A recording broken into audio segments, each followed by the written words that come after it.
Dia adalah Lal Singchada, seorang pria aneh yang membuat orang-orang di sekitarnya merasa gak nyaman.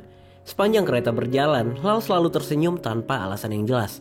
Hingga akhirnya dia mengajak wanita yang ada di depannya mengobrol. Bermula dari memuji sepatu wanita itu, Lal pun menceritakan masa kecilnya. Dulu saat masih SD dia diberikan sepatu ajaib oleh ibunya. Sepatu yang terbuat dari besi untuk menopang badannya yang lumpuh. Lal hidup hanya bersama ibunya. Ibunya adalah sosok yang suportif dan sangat menyayangi Lal. Ibunya selalu mengatakan bahwa Lal sama seperti anak-anak lainnya. Dan ibunya juga akan marah apabila orang-orang menganggap Lal lemah hanya karena dia menggunakan sepatu besi. Hinaan ini juga dilontarkan oleh seorang kepala sekolah. Menurutnya Lal gak pantas diterima di sekolahnya karena IQ-nya yang diyakini berada di bawah rata-rata. Namun karena usaha sang ibu yang luar biasa, Lal akhirnya diterima di sekolah itu. Hari pertama masuk sekolah, Lal langsung dijauhi oleh murid-murid di sana. Fisiknya yang cacat membuatnya sulit untuk diterima, hingga seorang anak perempuan memberikannya tempat duduk. Lal terkesima saat itu juga. Dia adalah Rupa. Kebaikan sikap Rupa menjadi warna baru yang pernah hadir di hidupnya. Kepolosan Lal pun selalu menghadirkan tawa untuk Rupa. Sejak hari itu, Lal dan Rupa selalu bersama.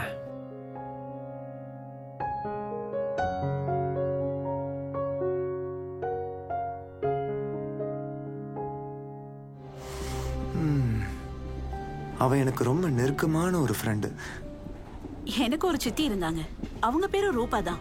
Pada siang itu saat sedang bersama Rupa, Lal dijahili oleh 3 orang pembuli. Dia dilempar dengan batu dan diledek karena IQ-nya yang rendah. Rupa pun meminta Lal untuk segera berlari. Tentunya hal ini gak mudah karena kakinya terikat oleh penyangga besi. Hentakan yang kuat karena berlari perlahan menghancurkan struktur besi itu. Tapi anehnya Lal gak jatuh. Dia malah bisa berlari selayaknya orang normal.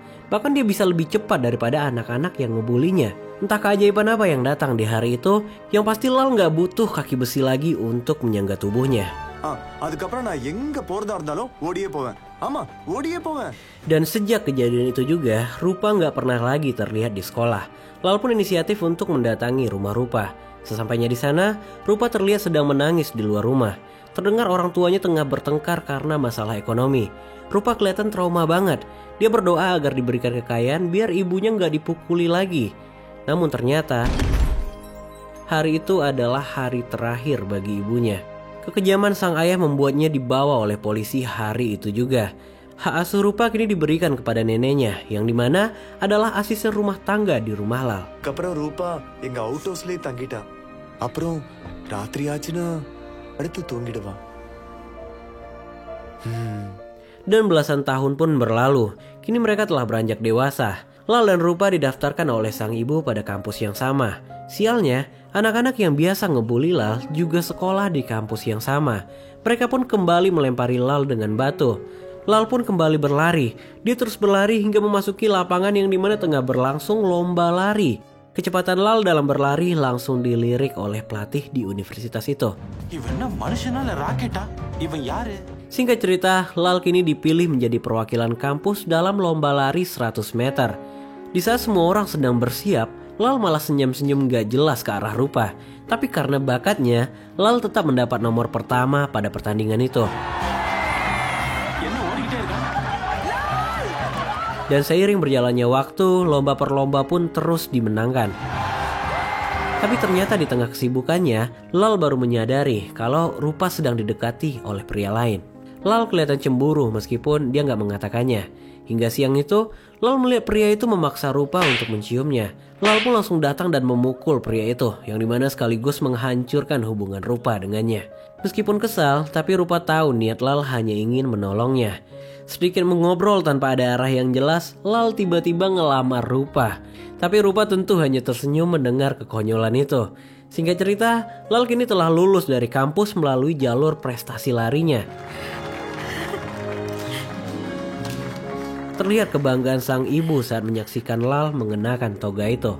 Menurut sang ibu, setiap anak laki-laki di keluarga harus menjadi militer. Maka dari itu, Lal pun kini mendaftar sebagai tentara. Sama seperti di sekolah, gak ada yang suka dengannya, kecuali seorang pria yang bernama Bala. Pertanyaan pertama yang ditanyakan oleh Bala adalah, "Jeti poduya nih?" Yes, Dengan bangga Bala memperkenalkan dirinya yang berasal dari keluarga produsen celana dalam terbaik di kampungnya. Dan semua topik pembicaraan sejak hari itu gak jauh-jauh dari pakaian dalam. ஜட்டி பனியன் போடலனா லைஃப் நல்லாவே இருக்காது. அவன் தைச்ச ஜட்டி பனியன் போடாத ஒரு ஆம்பளையும் கிடையாது தெரியுமா? எப்படி கண்ணை இவ்வளவு சீக்கிரம் அசெம்பிள் பண்ண? சீக்கிரமா பண்ணுங்க, நீங்க தான சொன்னீங்க. Uniknya, Lal ternyata punya reputasi tinggi di camp militer itu. Pelatih menganggapnya sebagai tentara jenius yang selalu unggul dalam apapun, khususnya saat merakit senjata. Ya, kefokusan yang dimiliki Lal benar-benar berada di level yang berbeda. Pada malam harinya, Lal nggak sengaja membaca berita yang headline-nya adalah foto skandal Rupa. Rupa ternyata melakukan segala cara untuk mendapatkan kepopulerannya. Mengetahui gadis impiannya terkena masalah, Lal pun memutuskan untuk ke Delhi pada keesokan harinya. Sesampainya di sana, Rupa ternyata telah dikepung oleh warga yang memboikotnya.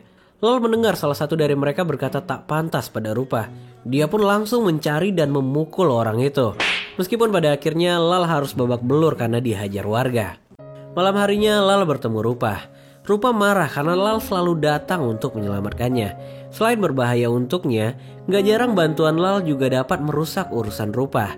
Di momen ini, Lal kembali mengungkapkan perasaannya. Tapi Rupa dengan tegas menolak dan mengatakan bahwa yang dia cari gak ada pada Lal.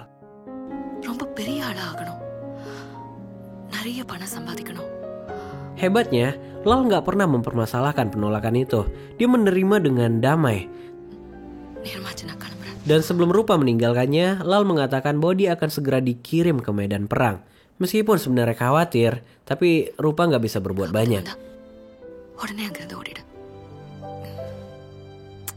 Dan kini, beberapa waktu pun berlalu. Rupa terlihat berusaha keras mengejar kepopulerannya dengan mendekati produser terkenal. Di waktu yang sama, Lal kini sudah berada di camp perang. Terdengar bahwa Bala masih aja ngomongin tentang bisnis pakaian dalam meskipun berada di medan tempur.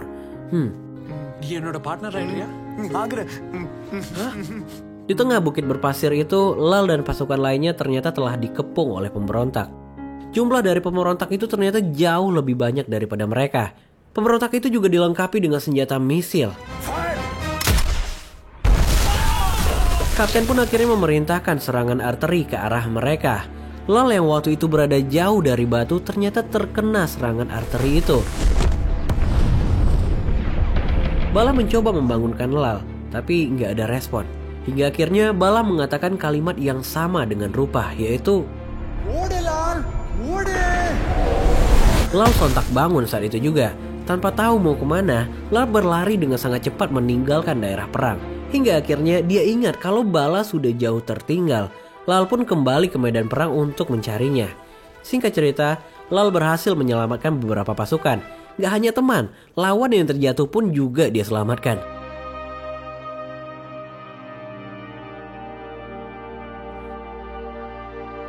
Hingga akhirnya Lal menemukan Bala yang udah gak berdaya. Bala terkena tembakan yang sangat parah di bagian dada. Bala sempat bilang ingin pulang dan menemui ibunya. Sebelum akhirnya Bala menghembuskan nafas terakhirnya. Bala.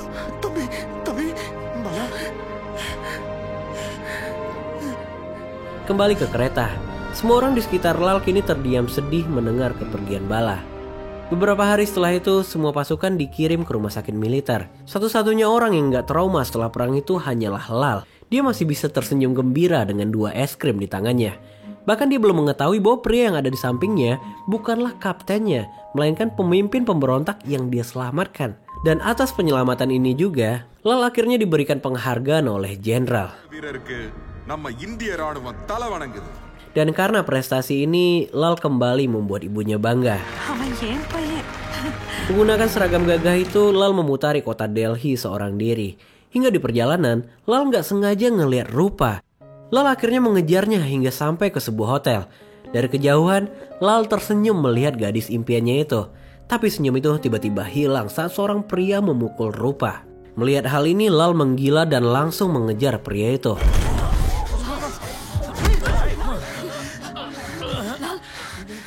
Rupa mencoba menutupi keburukan pria itu dengan membohongi Lal. Dia mengaku kini telah membintangi banyak film terkenal. Padahal yang sebenarnya terjadi, kehadiran Rupa gak pernah dianggap oleh para produser itu. Dia hanya diiming-imingi dan dimanfaatkan oleh mereka. kembali. Lal kembali mengungkapkan perasaannya. Dan kembali juga nggak ada jawaban dari Rupa. Sempat ada perkataan yang mengena di Rupa saat Lal mengatakan bahwa dia nggak perlu kemana-mana lagi. Dia hanya butuh pulang ke rumah. Hingga pagi harinya mereka kembali berpisah. Rupa terbang ke Dubai dan kembali menghilang dari kehidupan Lal. Sedangkan Lal kembali ke militer. Hari itu Lal bertemu dengan Paji. Ya, kapten pemberontak yang sempat dia selamatkan. Paji membawa Lal ke tempatnya dan memberitahu yang sebenarnya.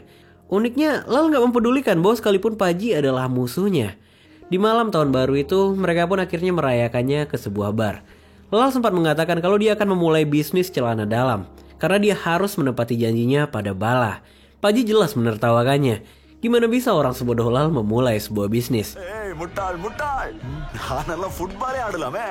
Di tengah gemuruh hitung mundur tahun baru itu, Lal tiba-tiba teringat dengan Rupa yang pasti juga tengah merayakannya. Namun yang sebenarnya terjadi, Rupa memilih jalan yang berbeda. Rupa bersiap untuk loncat dari balkon apartemennya. Rupa. Di momen itu suara Lal seakan terdengar di telinga Rupa. Suara ini membuat Rupa teringat bahwa kehidupannya sangat berarti untuk seseorang. Hingga beberapa waktu pun berlalu. Lal kini telah pensiun dari militer. Dia pulang dan menemui keluarga Bala. Ternyata kepergian Bala meninggalkan istri dan 2 orang anak. Lal juga mengunjungi patung Bala yang dibuat oleh warga. Lal mengatakan kepada patung itu bahwa dia telah menyiapkan dana dan menyurati Paji untuk menjadi marketingnya. Menggunakan kamar lama Rupa, proses produksi pun dimulai.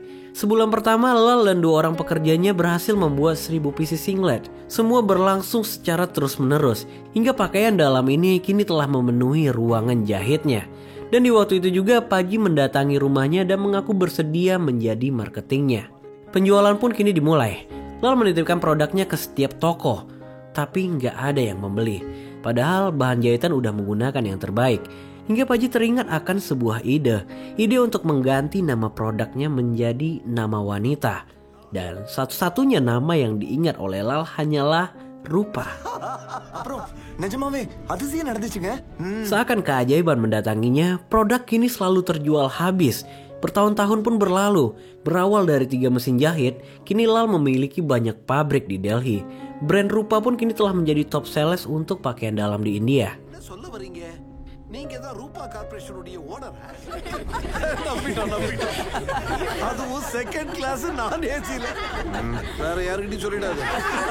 Kembali ke kereta. Pengakuan Lal sebagai pemilik perusahaan Rupa menjadi olok-olokan mereka. Hingga akhirnya Lal memperlihatkan sebuah majalah kabar berita yang menjadikan dirinya dan Paji sebagai sampul.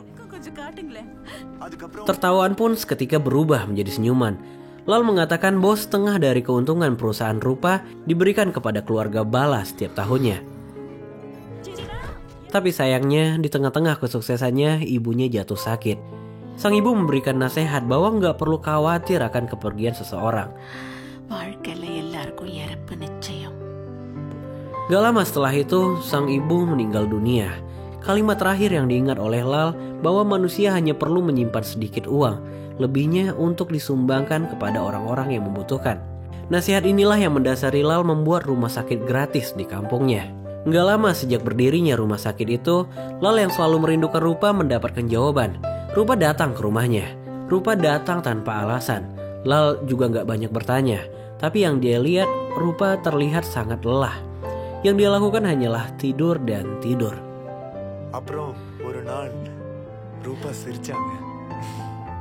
Hari-hari pun kini berlalu. Mereka menghabiskan waktu-waktu bersama. Mereka berjalan-jalan, menari, bermain, atau apapun yang membuat mereka bahagia. Hingga akhirnya Rupa menghadiahkan Lal sebuah sneaker. Yes, itu adalah sepatu usang yang masih dia kenakan hingga saat ini. Hingga pada malam harinya, Lal kembali mengungkapkan perasaannya. Rupa, ni enna kalyanam panikriya? Namun, Rupa masih sama. Dia nggak memberikan jawaban apapun. Dan untuk pertama kalinya, Lal kelihatan sedih banget. Na buddhisali kadiyadu. Kaadalkan artha enna theriyum. Beberapa saat setelah itu, Rupa mendatangi Lal yang lagi tertidur. Rupa mengatakan kalau dia juga memiliki perasaan yang sama. Mungkin mereka ngobrol panjang di malam itu, hanya aja nggak menggunakan kata-kata. Sebelum pagi datang, Rupa terbangun mendengar kendaraan polisi yang datang menjemputnya. Dia menyerahkan diri dan pergi tanpa sepengetahuan Lal. Kepergian Rupa ini jelas meninggalkan banyak pertanyaan dan kesedihan. Hanya aja Lal nggak bisa mengutarakannya. Berhari-hari Lal merenung, tapi dia nggak pernah menemukan jawabannya. Sekarang satu-satunya hal yang ada di pikirannya hanyalah berlari. Berlari tanpa alasan dan tujuan yang jelas. Lal mengaku selama dia berlari dia sering memikirkan sang ibu, Bala dan Paji. Tapi yang paling sering muncul di pikirannya adalah Rupa. Siaran televisi mengungkap bahwa Rupa dan kekasihnya ditangkap karena melakukan pembunuhan. Rupa mendapat hukuman selama 6 bulan sedangkan kekasihnya dihukum selama 6 tahun. Kini tanpa disadari, Lal telah berlari dengan waktu yang sangat lama dan telah menempuh jarak yang sangat panjang. Aksi Lal ini berkali-kali disorot oleh media. Jurnalis juga berkali-kali mencoba mewawancarainya, tapi Lal nggak menjawab apapun. Hal ini tentu membuat orang semakin penasaran dengannya. Banyak orang yang tiba-tiba bergabung mengikutinya. Katanya sih dengan berlari mereka jadi menemukan harapan baru. Beragam spekulasi pun muncul. Ada yang bilang kalau Lal lagi protes atau dalam sebuah misi. Padahal yang sebenarnya Lal hanya berlari tanpa alasan apapun. Kini Lal telah berlari selama 4 tahun 7 bulan dan 3 hari. Dia akhirnya dapat menyimpulkan arti dari kata-kata ibunya. Menurutnya kita harus menaruh masa lalu di belakang sebelum akhirnya kita dapat melangkah maju. Dan Lal pun tiba-tiba berhenti. Puluhan orang yang mengikutinya tentu kaget. Setelah sekian lama, Lal akhirnya berbalik arah dan memandangi mereka. Tanpa berkata sepatah kata pun, Lal pergi meninggalkan mereka semua. Berita Lal yang terus muncul di televisi membuat Rupa melihatnya. Rupa akhirnya mengirimkan surat yang berisikan alamatnya. Dan kini Lal pun menuju ke alamat itu.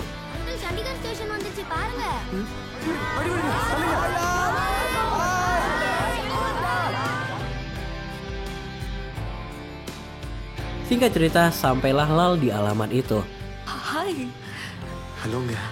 Rupa menyambut Lal dengan sangat hangat. Rupa sekarang juga terlihat lebih fresh di wajahnya. Di tengah obrolan mereka, seorang anak kecil tiba-tiba keluar dari kamar. Yes, ternyata Rupa telah menjadi seorang ibu. Anak itu bernama Aman Chada, sama seperti nama belakang ayahnya.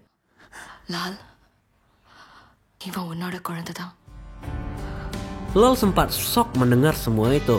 Dia juga merasa bersalah apakah Lal kecil memiliki IQ yang rendah sepertinya. Tapi ternyata enggak. Lal kecil terlahir sebagai anak yang sangat pintar. Lal pun akhirnya tenang dan perlahan mendekati anaknya. Di sebuah taman, Rupa memberitahu bahwa kini dia sedang sakit. Dia terjangkit sebuah virus yang dimana medis belum mengetahui sebelumnya. Tanpa bertanya banyak hal, Lal mengaku akan mengurusnya dan pasti akan selalu mengurusnya. Dan di akhir kalimat, Rupa meminta Lal untuk menikahinya.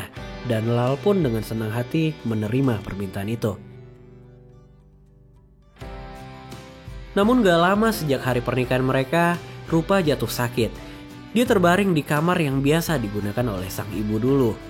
இருந்தாலும் அந்த சுகமே தனிதான். அந்த நேரத்துல நானும் அவங்க கூட இருந்திருக்கலாம். I love you, Lal. Lal sempat menceritakan seluruh perjalanan panjangnya sebelum akhirnya Rupa meninggal dunia. Kini di depan batu nisan itu, Lal yang gak pernah terlihat menangis akhirnya menjatuhkan air matanya.